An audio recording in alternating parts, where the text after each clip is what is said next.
Hi, welcome to the English Ed YouTube channel. This is Shankar. Subject verb అగ్రిమెంట్లో part 2కి స్వాగతం. So last క్లాస్లో rule number 10 వరకు నేర్చుకోవడం జరిగింది. రూల్ నెంబర్ 11 నుంచి 20 వరకు ఈరోజు నేర్చుకుందాం. Rule number 11, plural form but singular meaning is equal to singular verb. అంటే కొన్ని సెంటెన్సెస్ ఎలా ఉంటాయో చూద్దాం. Some nouns looks plural but are actually singular in meaning. అంటే కొన్ని నౌన్స్ ఎలా ఉంటాయంట, చూడడానికి అవి ప్లూరల్ లాగా కనబడతాయి, బట్ అవి యాక్చువల్ మీనింగ్ ఏంటి, singular meaning. Example news, mathematics, physics, measles, commerce, ఇలాంటివి. సో ఇవి కనబడడానికి చివరిలో ఎస్ ఉన్నాయి కాబట్టి మనకు ప్లూరల్ అనిపిస్తుంది, బట్ వీటి యొక్క కౌంట్ సింగులరే. అంటే సింగులర్ వర్బే యూజ్ చేయవలసి ఉంటుంది. ఫర్ ఎగ్జాంపుల్ చూడండి, mathematics is my favourite subject. Mathematics అనేది ఒక సబ్జెక్ట్ పేరు, అంతేగాని అది ప్లూరల్ కాదు. కాబట్టి ఈజ్ అనే సింగులర్ వర్బ్ని యూజ్ చేయడం జరిగింది. The news is spreading quickly. So news అనేది కూడా సింగులర్ ఇన్ నంబర్ కాబట్టి సింగులర్ వర్బ్ అయినటువంటి ఈజ్ని యూజ్ చేసాం. Measles has spread rapidly in the town. Measles అనేది ఒక నేమ్ ఆఫ్ ద డిసీజ్, ఒక వ్యాధి పేరు, కాబట్టి ఇది సింగులర్ నంబర్ కాబట్టి సింగులర్ వర్బ్ అయినటువంటి హ్యాజ్ని యూజ్ చేయడం జరిగింది. Next rule number 12, nouns plural in meaning and form plural verbs. ఏవైతే నౌన్స్ ప్లూరల్తో ఉంటాయో వాటికి ప్లూరల్ వర్బే యూజ్ చేయాలి, అది జనరల్ రూలే కదా. Some nouns are always plural and take plural verbs. కొన్ని నౌన్స్ ఎప్పుడు ప్లూరల్గానే ఉంటాయి. For example scissors, trousers, police, ఇలాంటివి. వీటిని ఎప్పుడు కానీ వీటికి ప్లూరల్ వర్బ్ని యూజ్ చేయవలసి ఉంటుంది. దీనికి ఇంకొక అడిషన్ ఏంటంటే, ఎప్పుడైనా సరే సబ్జెక్ట్ వర్బ్ నేర్చుకునేటప్పుడు list of always singulars, list of always plurals అని నౌన్స్ ఉంటాయి. సో ఆ లిస్ట్ని నేర్చుకున్నట్లయితే ఈ సబ్జెక్ట్ వర్బ్ అగ్రిమెంట్లో ఉన్నటువంటి డౌట్, ఈ రూల్ నెంబర్ 11, 12కి సంబంధించినటువంటి డౌట్స్ క్లియర్ అయిపోతాయి. అంటే ఇవి నౌన్స్ అన్నమాట. నెక్స్ట్ ఎగ్జాంపుల్ చూద్దాం. The scissors are on the tables. Scissors అనేది ప్లూరల్ సబ్జెక్ట్ కాబట్టి, సీజర్స్ అంటే కత్తెర అని, అది నంబర్ సింగులర్గా కనబడుతుంది మనకు. కత్తెర అనేది సింగులర్ కదా, ఒకటే కదా, బట్ దాన్ని సిజర్స్ అంటారు. అది ప్లూరల్ సబ్జెక్ట్ అవుతుంది. ప్లూరల్ సబ్జెక్ట్ కాబట్టి ప్లూరల్ వర్బ్ని యూజ్ చేయడం జరిగింది. Next the police. ఇక్కడ పోలీస్ అంటే సింగులర్, ఒక సింగిల్ పోలీస్ మ్యాన్ అవ్వచ్చు, లేదనంటే పోలీస్ అందరినీ కలిపి పోలీస్ అని అనవచ్చు. బట్ దీనిని నంబర్ ఎలా అవుతుంది, ప్లూరల్ సబ్జెక్ట్ అవుతుంది. కాబట్టి వర్బ్ కూడా ఏమైంది, ప్లూరల్ వర్బ్ అయినటువంటి హ్యావ్ని యూజ్ చేయడం జరిగింది. The police have arrived. Next rule number 13, plural numbers are data used as a unit singular verb. Plural number కానీ లేదంటే డేటాని కానీ ఒక యూనిట్గా తీసుకున్నట్లయితే, ఒకటిగా తీసుకున్నట్లయితే అప్పుడు సింగులర్ వర్బ్ యూజ్ చేయవలసి ఉంటుంది. చూడండి, when numbers are amounts acts as a single unit use a singular verb. Numbers కానీ లేదా డబ్బులు, అమౌంట్ కానీ, మనీ కానీ ఒక సింగిల్ యూనిట్గా, ఒకటిగా తీసుకున్నట్లయితే సింగులర్ వర్బ్ యూజ్ చేస్తాం. ఎగ్జాంపుల్ ఏ 100 రూపీస్. ఇక్కడ ఏ యూజ్ చేసామంటే ఇది ఒకటి అని అర్థం, ఒక 100 రూపాయలు అని. ఏ 100 rupees is not enough. So ఇక్కడ ఇది సింగులర్ సబ్జెక్టు కాబట్టి ఇది సింగులర్ వర్బ్ని తీసుకోవడం జరిగింది. 100 రూపీస్ అని ఎందుకు అన్నాము, ఒక 100 రూపాయలు అన్నాము కాబట్టి అది singular subject. Next 10,000 people. 10,000 people అనేది ఒక సింగులర్ సబ్జెక్ట్గా తీసుకోవడం జరిగింది. 10,000 మంది ప్రజల్ని లేదంటే పీపుల్ని ఒకటి యూనిట్గా తీసుకోవడం జరిగింది కాబట్టి ఈజ్ అనేటటువంటి సింగులర్ వర్బ్ని యూజ్ చేయడం జరిగింది అనమాట. Is a huge crowd used as a single group. ఆ మొత్తం గ్రూప్ని, ఆ 10,000 పీపుల్ని ఒక గ్రూప్గా కన్సిడర్ చేసామన్నమాట. Next rule 14, gerund or infinitive as subject. Gerund అంటే ఏంటంటే V4 లేదా V1 ప్లస్ ఐఎన్జి అంటాం కదా, V1 ప్లస్ ఐఎన్జి దీన్ని ఏమంటాము, దీన్ని ప్రెజెంట్ పార్టిసిపుల్ అంటాం. ప్రెజెంట్ పార్టిసిపుల్ వర్బ్ ఫామ్లో చివరిది ఇది. సో ఈ V4 లేదా V1 ప్లస్ ఐఎన్జి లేదా ప్రెజెంట్ పార్టిసిపుల్ని జెరండ్ అంటాము. దీన్ని ఎలా యూజ్ చేస్తామంటే నౌన్గా యూజ్ చేస్తాం. ఫర్ ఎగ్జాంపుల్ రన్నింగ్ అనేది ప్రెజెంట్ పార్టిసిపుల్, దీని జెరండ్ అంటాం.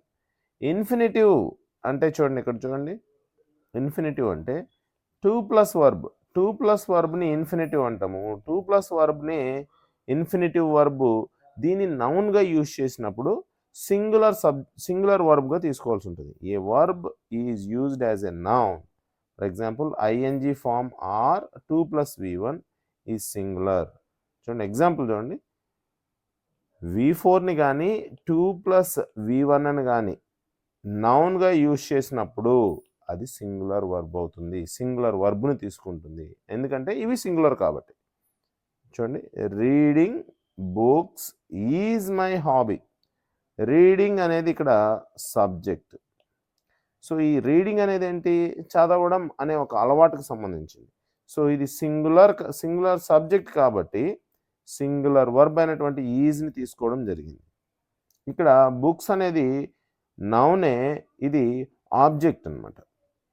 సో రీడింగ్ అనేది సింగులర్ సబ్జెక్టు కాబట్టి ఈజ్ అనే సింగులర్ వర్బ్ని తీసుకోవడం జరిగింది. To swim daily helps in building stamina. ఇక్కడ టు స్విమ్ అనేది ఇన్ఫినిట్ వర్బ్. 2 ప్లస్ V1 ఉంది కదా, ఇది V1 అవుతుంది. 2 ప్లస్ V1 కాబట్టి దీన్ని సింగులర్గా తీసుకొని హెల్ప్స్ అనే సింగులర్ వర్బ్ని తీసుకోవడం జరిగింది. ఇది ప్రెజెంట్ సింపుల్లో ఉంది. So to swim daily helps in building స్టామినాలో 2 ప్లస్ V1 అనేది ఇన్ఫినిట్ వర్బు, ఇది సింగులర్ కాబట్టి హెల్ప్స్ అనేటటువంటి సింగులర్ వర్బ్ని తీసుకోవడం జరిగింది. అంటే వర్బు 1కి ఎస్ యాడ్ అయిందనమాట. Next rule number 15, none can be singular or plural depending on the context. None అనేది ఒక సబ్జెక్ట్లో ఒక సెంటెన్స్లో బిగినింగ్లో యూజ్ చేసినప్పుడు అది సింగులర్ అవ్వచ్చు, ప్లూరల్ అవ్వచ్చు, అయితే సందర్భాన్ని బట్టి ఉంటుంది. If it refers to not one, అది ఎవరిని కాదు అనే సెన్స్లో యూజ్ చేస్తే అది సింగులర్ అవుతుంది. నన్ అనే దాన్ని ఎవరు కాదు అనే సెన్స్లో యూజ్ చేస్తే సింగులర్ అవుతుంది. If it means not any of several, ఇంతమందిలో ఏ ఒక్కరూ కాదు అనే సెన్స్లో యూజ్ చేస్తే అది ప్లూరల్ అవుతుంది. కన్ఫ్యూజన్ ఏం లేదు, ఒకసారి ఎగ్జాంపుల్ చూస్తే నీట్గా అర్థమవుతుంది. ఎగ్జాంపుల్ చూద్దాం. నన్ ఆఫ్ ద ఇన్ఫర్మేషన్, ఇచ్చిన సమాచారంలో ఏది కాదు అనే సెన్స్ అనమాట. నన్ అంటే ఇచ్చిన సమాచారంలో ఏది కాదు. సో అప్పుడు ఈజ్ అనే సింగులర్ వర్బ్ని యూజ్ చేయడం జరిగింది. None of the information is correct. ఇంకొకటి ఏంటంటే ఇక్కడ ఇన్ఫర్మేషన్ అనేది అన్కౌంటబుల్ సింగులర్ నౌన్ అవుతుంది కాబట్టి సింగులర్ నౌన్ కాబట్టి ఈజ్ అనే సింగులర్ వర్బ్ని యూజ్ చేయడం జరిగింది. ఇక్కడ చూడండి, నన్ ఆఫ్ ద స్టూడెంట్స్, ఇందులో స్టూడెంట్స్ అనేది ప్లూరల్ సబ్జెక్ట్. ఇక్కడ ఏమని చెప్తున్నా అంటే ఇంతమంది స్టూడెంట్స్లో ఏ ఒక్కరూ లేదు, చేయలేదు అనే సెన్స్ అనమాట. స్టూడెంట్స్లో ఏ ఒక్కరు ఏం చేయలేదు, సబ్మిట్ చేయలేదు. ఏం సబ్మిట్ చేయలేదు, హోంవర్క్. సో ఒక గ్రూప్లో నుంచి ఏ ఒక్కరూ చేయలేదు అనే సెన్స్లో యూజ్ చేసినప్పుడు ప్లూరల్ వర్బ్ని అయినటువంటి హ్యావ్ని యూజ్ చేయడం జరిగింది. అంటే ఇది ప్లూరల్ సబ్జెక్ట్ అవుతుంది కాబట్టి ప్లూరల్ వర్బ్ని తీసుకోవడం జరిగింది. Next, fractions or percentages, verb depends on the object. Fractions అంటే భిన్నాలు కానీ, పర్సంటేజెస్ అంటే శాతాలు కానీ ఉన్నప్పుడు వర్బ్ దేని మీద డిపెండ్ అవుతుందంటే ఆబ్జెక్ట్ మీద డిపెండ్ అవుతుంది. చూద్దాం ఒకసారి.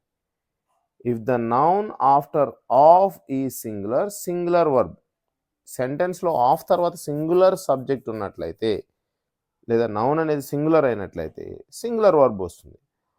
ఆఫ్ తర్వాత ప్లూరల్ నౌన్ ఉన్నట్లయితే ప్లూరల్ వర్బ్ రావడం జరుగుతుంది. ఒకసారి చూడండి, 50% of the work is done. ఇందులో ఆఫ్ తర్వాత వచ్చినటువంటి వర్డ్ వర్క్, ఇది నౌన్, ఇది ఏంటిది? సింగులర్ నౌన్ కాబట్టి ఇది సింగులర్ సబ్జెక్ట్ అవుతుంది. కాబట్టి సింగులర్ వర్బ్ని ఇది తీసుకోవడం జరిగింది. 50% of the work is done. అదే ఇక్కడ చూడండి, 50% ఆఫ్ ద స్టూడెంట్స్, ఇక్కడ ఇది ప్లూరల్ నౌన్ లేదా ప్లూరల్ సబ్జెక్ట్ కాబట్టి ఇక్కడ వచ్చేటటువంటి వర్బ్ ఏమవుతుంది? ఆటోమేటికల్లీ ఏమవుతుంది? ప్లూరల్ వర్బ్ అయింది ఆర్ అనేది. సో దీన్నే మనం ఏం చెప్పొచ్చు? ఆబ్జెక్ట్ ఆఫ్ ది సెంటెన్స్ అంటాం. ఇక్కడ వర్క్ కానీ స్టూడెంట్స్ అనేది. నెక్స్ట్ ఆబ్జెక్ట్ని బట్టి వర్బ్ ఫామ్ అయింది. అది సింగులర్ అయితే సింగులర్ అయింది, ప్లూరల్ అయితే ప్లూరల్ అయింది. Next 1/4 of the project. Of తర్వాత వచ్చినటువంటి నౌన్ ఏంటి? ప్రాజెక్ట్. ఇది సింగులర్ నౌన్ లేదా సింగులర్ సబ్జెక్ట్ కాబట్టి హ్యాస్ అనే సింగులర్ వర్బ్ రావడం జరిగింది. So 1/4 of the project has done అంటే 1/4 వంతు ప్రాజెక్టు పూర్తయిపోయింది, కంప్లీట్ అయిపోయింది అని. Next rule number 17, expressions like A number of, the number of. చాలా సింపుల్ ఇది చూడండి. ద నంబర్ ఆఫ్ అని ఎప్పుడు వచ్చినా సింగులర్ వర్బ్ని తీసుకోవాలి. ఇది డైరెక్ట్గా గుర్తుంచుకోవాల్సిన అంశము. ఏ నంబర్ ఆఫ్ అని ఎప్పుడు వచ్చినా ప్లూరల్ వర్బ్ని తీసుకోవాల్సి ఉంటుంది. చూడండి, ద నంబర్ ఆఫ్ వచ్చిందంటే ఏం రావాలి? సింగులర్ వర్బ్ ఉండాల్సిన అవసరం ఉంది. The number of applicants is increasing. Sir ఇక్కడ ప్లూరల్ సబ్జెక్ట్ ఉంది కదా సార్ అంటే దాంతో సంబంధం లేదు. ద నంబర్ ఆఫ్ అని యూజ్ చేశారు కాబట్టి వర్బ్ ఏమవుతుంది? సింగులర్ వర్బ్ రావడం జరిగింది. నెక్స్ట్ ఏ నంబర్ ఆఫ్ అని వచ్చినప్పుడు ఏం చేయాలి? ఎస్, ప్లూరల్ వర్బ్ని తీసుకోవాలి. A number of students are missing. So ఇది ప్లూరల్ వర్బ్ అన్నమాట. Next subjects with many a, each, every. ఇవి సబ్జెక్ట్ పొజిషన్లో ఉన్నప్పుడు వర్బ్ ఆల్వేస్ సింగులర్ ఉంటుంది. గుర్తుపెట్టుకోవాలి, మెనీ ఏతో కానీ ఈచ్తో కానీ ఎవ్రీతో కానీ ఒక సబ్జెక్టు స్టార్ట్ అయినప్పుడు. These expressions are always singular in structure. ఇవి ఎప్పుడూ సింగులర్గానే ఉంటాయి. చూడండి, many a student has failed in this test. ఇక్కడ మెనీ ఏ అని ఇవ్వడం జరిగింది కాబట్టి మెనీ ఏ స్టూడెంట్ అనేది సింగులర్ సబ్జెక్ట్ కాబట్టి సింగులర్ వర్బ్ని తీసుకోవడం జరిగింది. ఎవ్రీ బాయ్, ఇందులో ఎవ్రీ అనేది సింగులర్ సబ్జెక్ట్ని సూచిస్తుంది కాబట్టి every boy and girl was present. Every boy and girl was present, singular verb. Next each person, each అనేది యూజ్ చేయడం జరిగింది. ఇక్కడ is singular verb, is carrying and umbrella. So each అనేది యూజ్ చేయడం కాబట్టి ఇది సింగులర్ సబ్జెక్ట్ అవుతుంది. Singular subject అయింది కాబట్టి ఈజ్ క్యారింగ్ అనే సింగులర్ వర్బ్ని యూజ్ చేయడం జరిగింది. Next relative pronounce. Verb agrees with antecedent.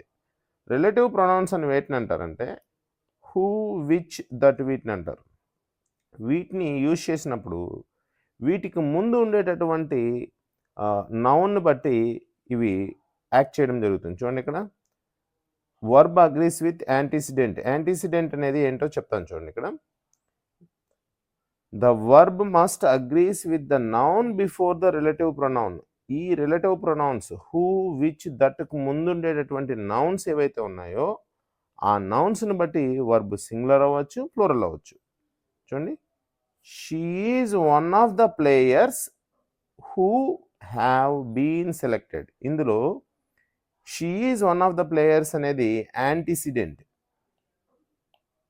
So ఇందులో హూకు ముందు ఉండేటటువంటి ప్లేయర్స్ అనే నౌన్ను బట్టి ఇక్కడ వర్బ్ డిసైడ్ అవుతుంది. హూ తర్వాత వచ్చేటటువంటి వర్బ్. చూడండి, ఇదేంటి? Plural subject.